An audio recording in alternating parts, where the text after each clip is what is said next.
Hi. So in previous class, we have completed the second unit, shear force and bending moment. So today's class, we are going to discuss about the unit 3, flexural stresses and shear stresses. So in the strength of material 1 subject, the third unit will be flexural stresses and the shear stresses. So we are going to discuss, these are the contents, flexural stresses and shear stresses. In third unit, there are two parts. One is flexural stresses and another one is shear stresses, right? So flexural stresses, under flexural stresses, we are going to study about theory of simple bending, assumptions made in the theory of simple bending, and derivation of bending equation, section modulus, and determination of flexural and bending stresses of rectangular and circular section, solid and hollow sections, I section, T section, angle section, and channel section, then design of simple beam sections. So under flexural stresses, we are going to study these subheadings. Then under shear stresses, derivation of formula for shear stress distribution. Shear stress distribution across various beam section like rectangular, circular, triangular, I section, T section, angle and channel sections. So shear stress distribution. So here first part we are going to deal the bending stresses or flexural stresses. Second part we are going to deal the shear stresses, right? So you know very well in the second unit we have studied about the shear force and the bending moment. So when the beam is subjected to the load, the shear force and the bending moment will be set up in the all the section of the beam, right? So due to this shear force and bending moment, what will happen? The beam undergoes certain deformation, deflection, right? So the material of the beam will offer resistance against that deformation, right? So resistance means what? When the load is acting on the beam, internal resistant force is nothing but the strength or the stress the material that can have, right? So the material of the beam will offer resistance or the stresses against this deformation. So the stresses introduced by the bending moment are known as the bending stresses, and the stresses introduced by the shear force are known as the shear stresses, right? So what is bending stress?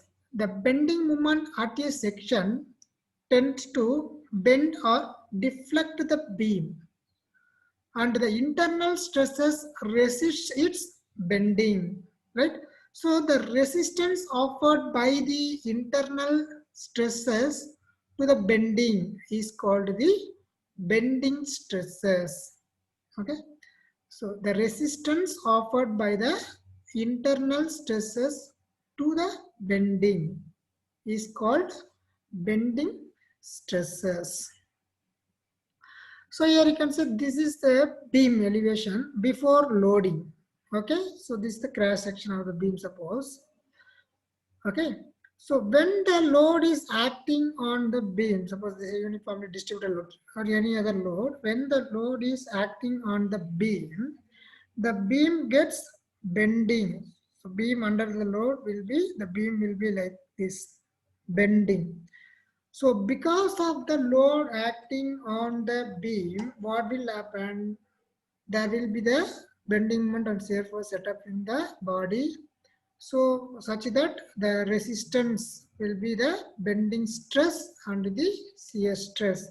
So for a bending, you can see when the load is acting, this beam is subjected to compressive stress at the top fiber, and the beam is subjected to the bending stress at the bottom fiber, right? So in the top fiber, you can see it is subjected to the compressive stress. Bottom fiber, you can see it is subjected to the tensile stress. Okay, so in top fiber, in this place, you will get the maximum compressive bending stress. Similarly, at the bottom fiber, you can see you will get the maximum tensile bending stress. At the neutral axis, that y equal to 0, in the neutral axis, the bending stress will be 0. Therefore, when the simply supported beam subjected to loading, there will be the maximum bending compressive stress will be at the top fiber, maximum tensile stress will be at the bottom fiber, and at the neutral axis, the bending stress will be 0, right? So now, what do you mean by pure bending?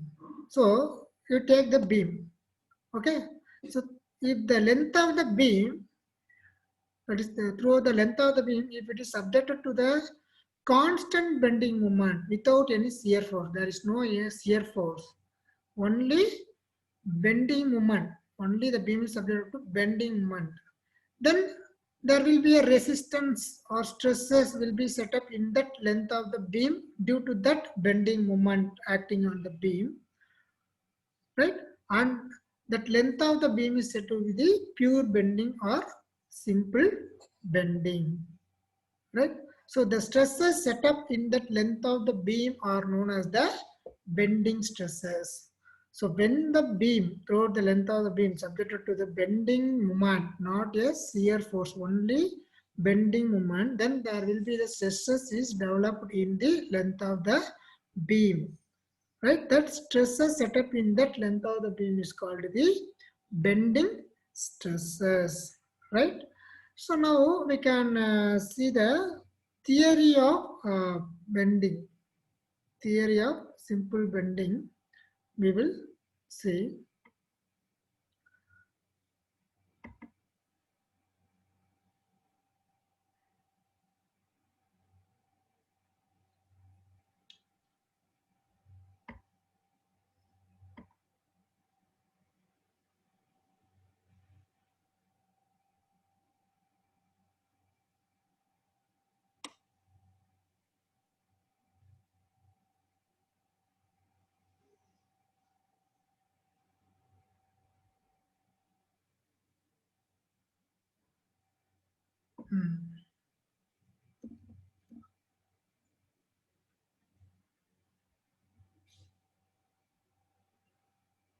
So bending means flexural stress or bending stresses. So bending stresses means nothing but the internal resistance to the external force which cause the bending of the member. It is the normal stress that is induced at the point in the body subject to load that causes to its bend, right? So when the load is acting, there will be the bending. The internal resistance force with the bending stress. So it is denoted by sigma b. The bending stress can be denoted by sigma b, and the unit of the bending stress will be Newton per mm square. So you know the stress is nothing but load by area. Load unit is Newton, area unit is mm square, therefore Newton per mm square. Okay, now you can see the theory of simple bending. So bending of simply supported and cantilever beam. Okay, bending of simply supported and cantilever beam. Now we can see simply supported beam. So you can see in a simply supported beam, so this is the simply supported beam, and this beam is supported by this column or the wall, and this is the neutral axis of the beam. So this is the cross section.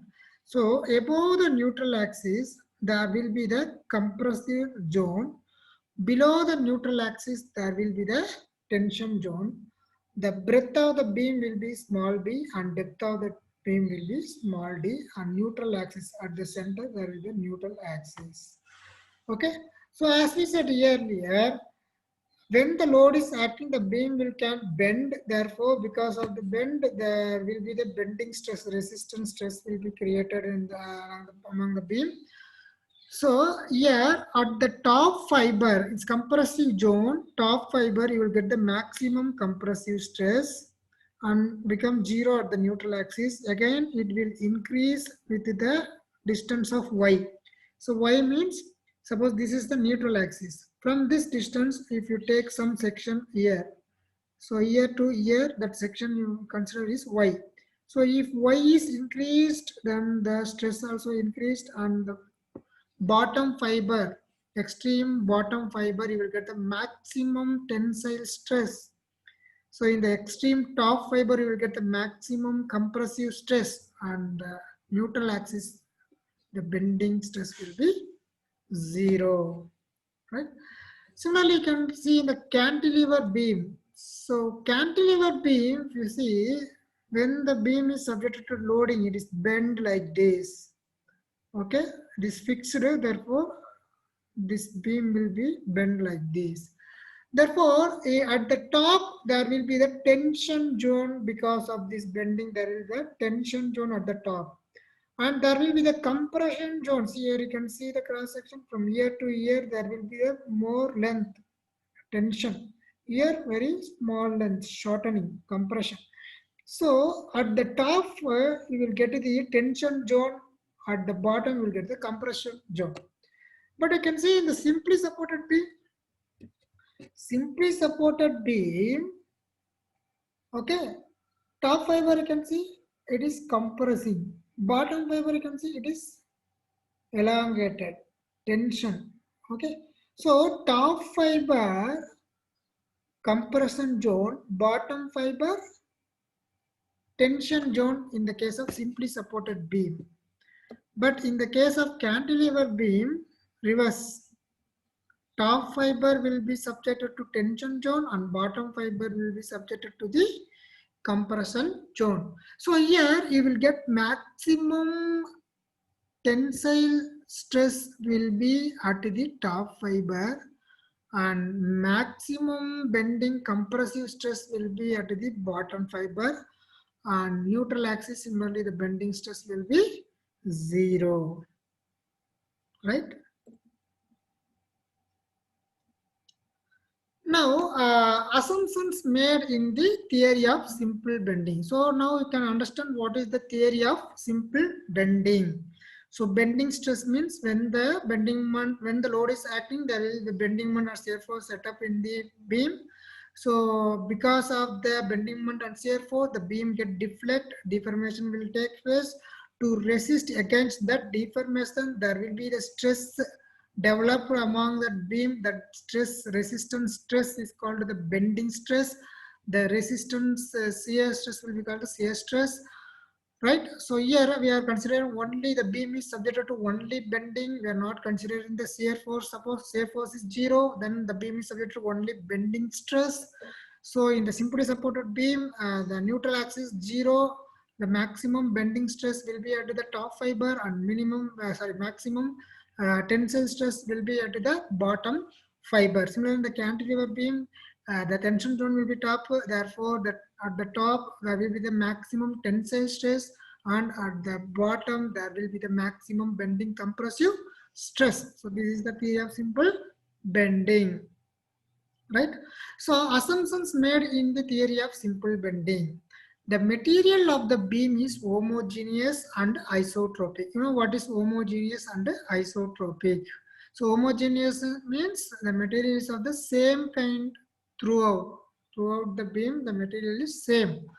Isotropic means the elastic property in all the directions are equal. Okay.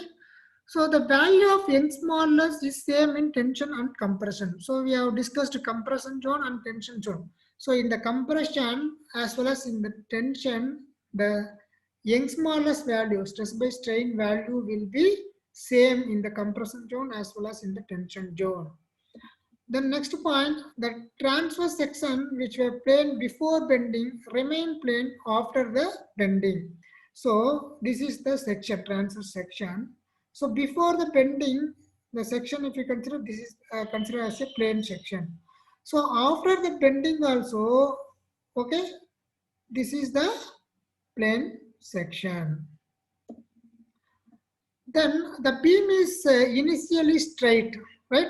And all longitudinal filaments bend into circular arc with a common center of curvature. So when the beam is initially straight, so once it started bending, what will happen? It's like a bend like this. So it's like a circle. This bending is like a circle. So if you take, consider as a circle at the middle point, if you take the common center of curvature O, so from that O, this radius you can draw to the curve, external curve, right? So the beam is initially straight, but the longitudinal filament after that bending, it will like a circular with reference to the common center of curvature, right? So the radius of curvature is large compared with the dimension of the cross section, isn't it? So the cross section is this one. The radius of curvature is very much high when compared to the cross section, and each layer of the beam is free to expand or contract and independent of the layer above or below it. Suppose see, this is the layer, and this is another layer, and this is another layer, this is another layer, like that. So every layer can bend without touch the another layer, so it is independent to each other. Yes, sir. Okay. So now already we have seen what is simple bending or the pure bending. Pure bending or simple bending is nothing but without shear force. Okay, the length of the beam is subjected to only the constant bending moment, and there is no any shear force. Shear force value is 0. Then the stresses will be set up in that length of the beam due to the bending moment only, is called the pure bending or the simple bending. Okay, here the bending moment non-zero, zero constant, and shear force is 0. Right, so bending moment is non-zero, constant, and shear force is 0. And you can see here, for example, for the pure bending, here you can see this is the cantilever beam, which is subjected to the moment at the free end. Bending moment M at the free end. Only bending moment, no shear force. Shear force is 0. Then you can see the shear force value is 0. There is no any diagram, 0. And bending moment, see, this is like a clockwise. If you lift the beam upward in curvature means arcing negative. So the bending moment diagram is negative.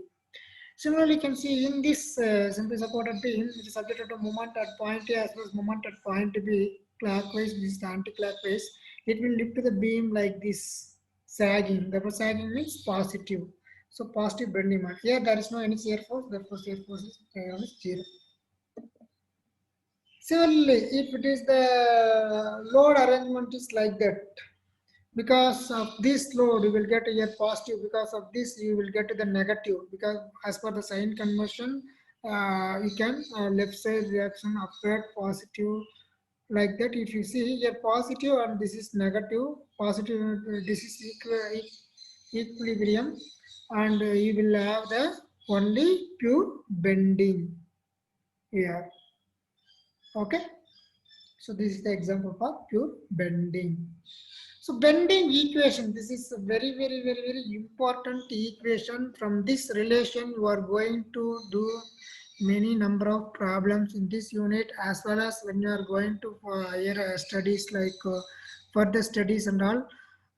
Based on this equation only you are going to design the beam. So it's very important equation, derivation of bending equations. So carefully watch it.